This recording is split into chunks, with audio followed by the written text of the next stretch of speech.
Hi, folks. Mike here from Michigan Bigfoot Research Society. I have two stories for you and the reasons why I got into Bigfooting, trying, doing research since the 70s. And I go out in my van and do a lot of research, uh, especially, where there's no trails or anything because of the wheelchair. But uh, back in probably the mid 80s, I have a friend that he's a quadriplegic, uses a chair.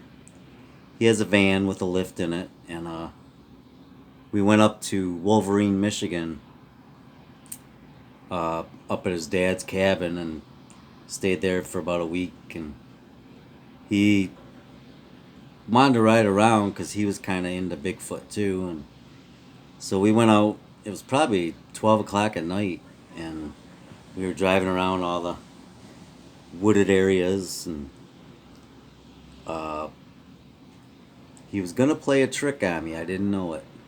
So he had a wheelchair lift in his van, and so I got out first. He said he wanted to show me some tracks that his dad found. Well, I got out first. He shuts the wheelchair lift and takes off. I was out there for over 45 minutes. He comes back laughing, but while I was out there, I heard this, what they always say, gut wrenching roar. I think maybe about 3/4 of a mile away, and it scared the living heck out of me. I was also hearing a rabbit. They kind of screech and scream when they're being chased by coyotes. But that was my first like real encounter with actually believing there was a Bigfoot there. And there were tracks on the road, uh, but I'm really glad that I went through that.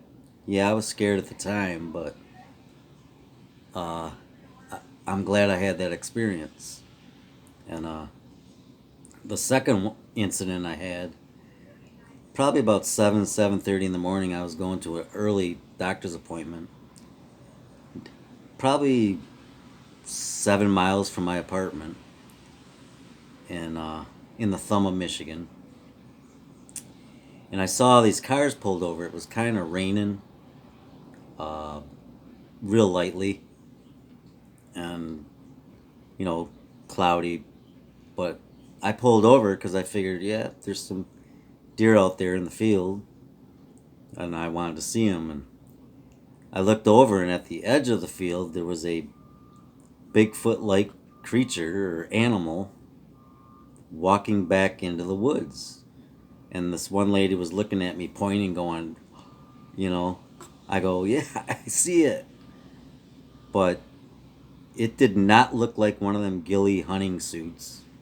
It was huge, probably over 7 feet tall, and it was actually a cut down cornfield at a farm out there, and I saw it plain as day. I watched it walk back into the woods, and it was dark brown. Didn't look back at us or anything, but that's two of my most exciting Bigfoot experiences. But I started back in the 70s as a teenager, you know, reading books on it. And I wish I had all them books now. A lot of them are worth a lot of money. But yeah, I probably got started when I saw the Patterson Gimlin film, and, all the In Search of stories that were on TV, and then the National Enquirer with their goofy stories. Pregnant by a Bigfoot or whatever.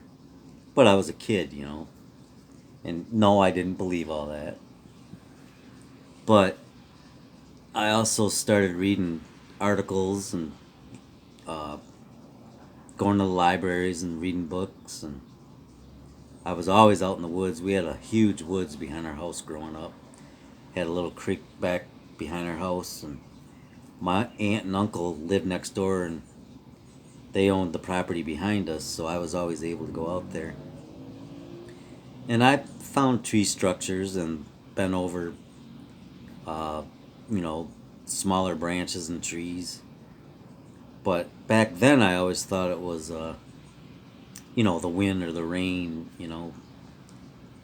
and there was actually a bear track spotted out there, and my friends lived on the road behind us it's about a mile and a half, and they had a fruit stand, plants, uh, store on the side of the road, and his dad told me stories about a bear being back there, and the road that was next to us going out to the country.